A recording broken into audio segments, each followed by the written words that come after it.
مسؤولين سرسرة oo ka tirsan wasaaradda caafimaadka Jamhuuriyadda Soomaaliland ayaa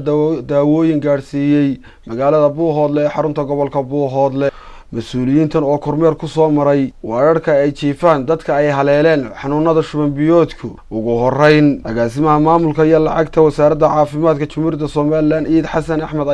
ayaa ka waramay si wasaaradda caafimaadka Jamhuuriyadda Soomaaliland diyaar ay ugu tahay inay xakamayso cudurka shuban biyoodka anagu magaalada Hargeysa waxaan soo diray wasiirkii caafimaadka halkan markii qayladhaantu ay naga soo gaadhay dhagta ayaana taagnayd dhagtaas waxay noo taagan tahay had iyo jeer in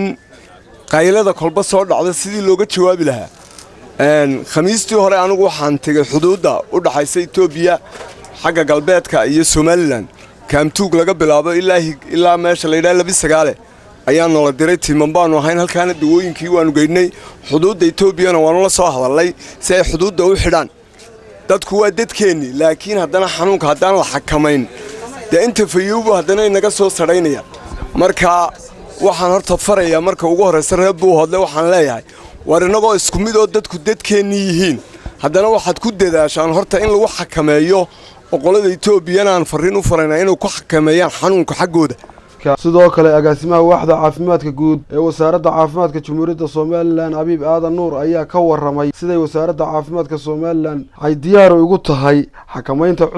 cudurrada ay keenaan abaaruhu sida cudurka shuban biyoodka oo maalmihii ugu dambeeyay laga soo sheegay magaalada Buuhoodle isagoo sheegay cudurkaas uu haleelay dad gaadhaya ilaa 40 qof ay dhinteen 9 ka midii halka 20 ka mid lagu daaweeyay magaalada Buuhoodle isla markaasna ay wali jiifaan 11 ruux inagoo ka duulayna kuna shaqeynayna siyaasadda wasaaradda caafimaadka Soomaaliland oo hogaaminayo wasiir Salmaan Ciise Axmed waxay ahayd oo anaga guurada ilaa xalay waan soo soconay ujeedada aanu soo soconayna waxa weeyaan inaan ka jawaabno wixii yimid xanuunka yimid jawaabtiisi inaan ka bixino xanuunku way iman karaa roobaba daaya waxaan soo mareynay inta dariiqo dhan bulshada fariinta kale faraya waxa weeyaan dhibaatadu marka hore waxay inagu haysay abaarta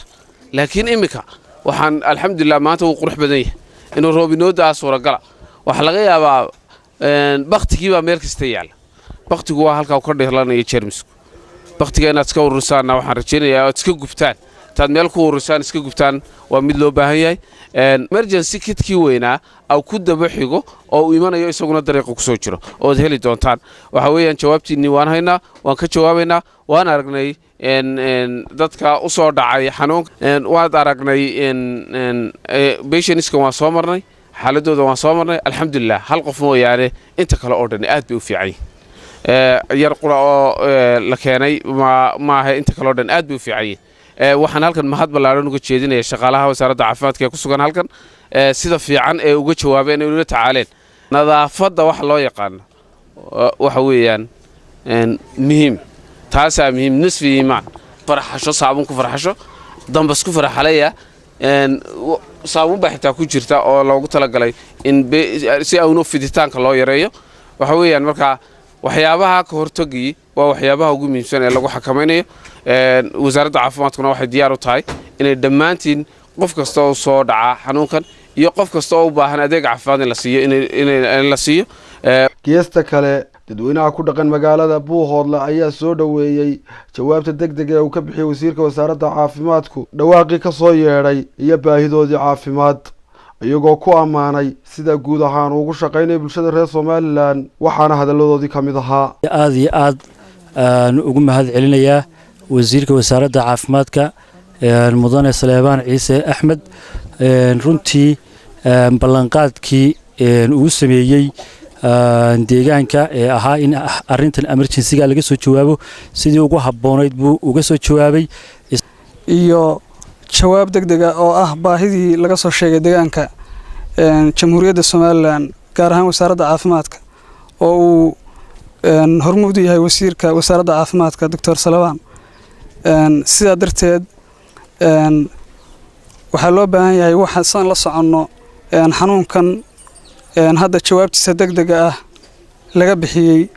ee aan ahayn tii ugu horeysay jawaabta la bixiyay ee ay bixisay wasaaraddu tii ugu dambeysayna aan ahayn in aad qaadataan haddaad tihiin bulshada reer Buuhoodle wasiirkeennii maxaan ku dhahdaa dawladda aynu ku lahayn isagoo waddanka dhan wasiir u ah haddana deegaankan ka soo jeeday dabcan meeshii dhibi ka jirtaba waa loo gurmanayaa laakiin gurmadkan dhaqsaha badan waxaan maleynaa xoogaa naasnuujina baa ku jirta marka insha allahu tacaala isaga iyo tiimkiisaba waanu mahad celinaynaa waanu hambaliyaynaynaa ونمعان أحمد دقال تلفزيون قرن كسومالان بوهودله